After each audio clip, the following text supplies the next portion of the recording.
অনেক কিছুই হয়ে গেছে যেটা আসলে হওয়ার ছিল না। অনেক ভুল করেছে। কাজটা না করলেই পারতাম। আসলে ভুল আমাদের প্রত্যেকটা মানুষেরই হয়। জীবনে অনেক ভুল তিনি করেছেন, যা এখন চাইলেও আর শোধরাতে পারছেন না।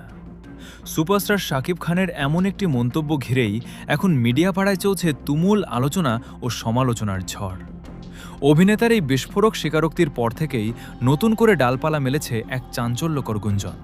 বলা হচ্ছে, শাকিব বুবলির দ্বিতীয় সন্তান শার্লিন খানের জন্ম নাকি কোনো পরিকল্পিত সুখবর ছিল না, বরং তা ছিল এক অনাকাঙ্ক্ষিত দুর্ঘটনা।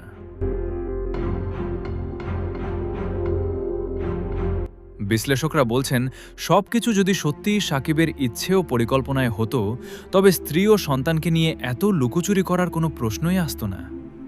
এতদিন তো ভক্তদের প্রত্যাশা ছিল সবকিছু গোপন থাকলেও একসময় শাকিব ঠিকই প্রকাশ্যে স্ত্রী সন্তানকে নিয়ে সংসার করবেন। কিন্তু তিনি যখন বারবার সন্তানের বিষয়টি এড়িয়ে যাচ্ছেন এবং দূরত্ব বজায় রাখছেন, তখন পরিষ্কার হয়ে যায় যে শার্লিন খানের জন্ম হয়তো শাকিবের সম্পূর্ণ অনিচ্ছা সত্ত্বেও ঘটেছিল।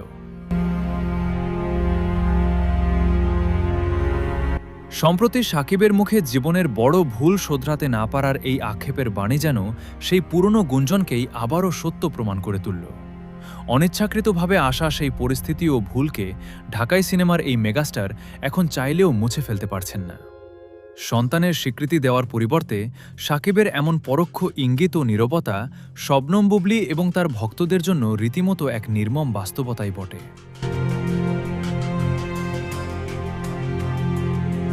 শাকিবের এই ভুল স্বীকারের ইঙ্গিত কি আসলেই শার্লিন খানের জন্মকে কেন্দ্র করে, নাকি এটি কেবল অতীতকে উদ্দেশ্য করেই বলেছেন তিনি?